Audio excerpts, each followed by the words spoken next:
What's up, y'all? It's TyranitarTube. It's time to talk about how to fix the chibi graphics in Pokemon Brilliant Diamond and Shining Pearl. Colorful graphics and more of a creative masterpiece is what Pokemon has always been. If you ask the fanbase, I'm sure it'll be split down 50-50, with 50% of people wanting Breath of the Wild-like graphics, but the other 50% digging something about these minimalistic graphics. So in terms of chibi graphics, I propose to you the idea of adding an outline. This is a split 50-50 thing. We got to hear more opinions. I want to see what you guys think about this first. So the idea with chibis is just that they're an avatar, and instead of you walking around like your Sun and Moon model, literally being the character that you are in battle, it turns into a little avatar that you traverse the world as, and then when you enter battle, we go on the full scale Sword and Shield battle graphics. So anyhow, here's the proposal. It is called 3 words. Adding an outline. Here's a picture of Barry in battle. He looks fine, honestly. He's got the colorful graphics. We're gonna have a fun battle, but here he is with an outline drawn around him. An outline has been added to everything: his bag, the scarf, the stripes on his shirt, and his hair. Everything has an outline, and it brings out his model more. It's just something that looks good for your avatar. The best example is right here. Here's Dawn at the starting screen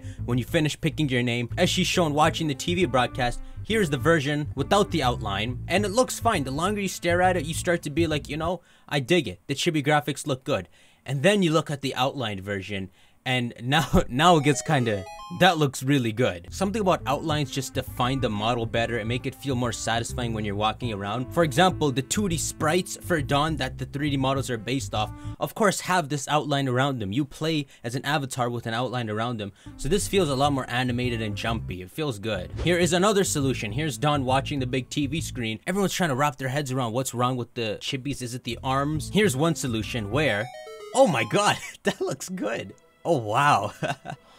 Here, everything from her neck down to her shoes has been squeezed down a bit, and her arms are a bit smaller. And this actually looks really good. I'll put them side by side. It looks really good. It looks a lot more like an avatar. And when it comes to chibis, it's sometimes hard to get the proportions right. Like when people are drawing chibis, sometimes their arms are too big. The right way to go about it is that the body has to be like 1 head tall or 2 heads tall, and that's how you get the proportions right. This kind of does it really well. It goes to show you the outline isn't always the exact approach to take. If the chibi looks fine like it does with this shorter Dawn, then the outline doesn't really matter. Oh, perfect example for what I'm saying about 2 heads and 3 heads. May and Brendan in Auras, for example, are 3 heads tall, while these chibis are 2 heads tall. Making your body just a bit more squeezed down actually has a good effect. Now here's the thing, it's easy to jump straight to just looking at the outlines and be like, we need this, but there's a lot more ways to improve the graphics than just adding an outline onto everything. One thing that adds a lot of definition is just the shading and the lighting. So for example, let me show you a picture of Floroma Town.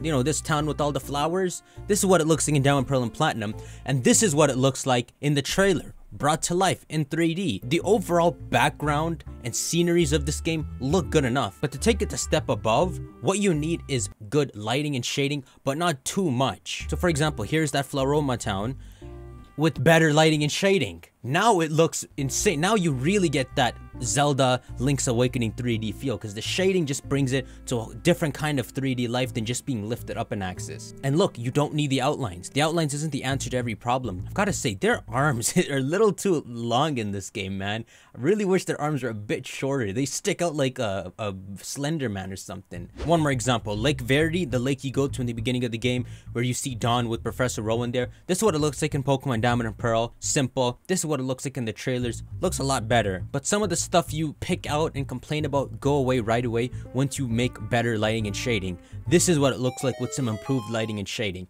and this looks so much more brought to life. It's so funny to say, but it's like a mix of Sword and Shield graphics just done in chibi form. It's got all the right colors. When you see that moving water, the proper shading, and the fogginess in the area, the complaints about chibi just go away, because the chibi was never really the problem. It's just that the graphics didn't strike out impressively enough to people when they first viewed the trailer. Better shading like this would have impressed people a lot more. This is why, for example, something like this at the windmills looks really nice in the trailer, because you can see all sorts of different shadings, and it's taken at dawn time. Sunrise. Like I said, you can't lie. There's a lot of stuff you don't notice when you're just focusing on the chibis about how good the game itself looks. Like, look, that water looks clean. The graphics look clean. It's crazy that the improvements they can make, aside from squeezing the models a bit so they're a bit more better in proportions, is stuff like adding an outline and shading, which are the easy steps. Once you've actually made the models and all, it's literally just a couple button pushes and you can fix the lighting and the shading and the outlines. For example, this statue looks so sick. but I can't properly tell what it looks like because the shading isn't the best on it. Anyhow, that's how to fix the chibi graphics in Pokemon Brilliant Diamond and Shining Pearl. You let me know your thoughts, shank that like button, and I'll see you all in the next video. Take care. This the sound of my alchemy, the greatest success for all those who fell for me. I always respect the friends who wish well for me and live until the end and die. All time will tell for me, but I ain't going anywhere, believe me.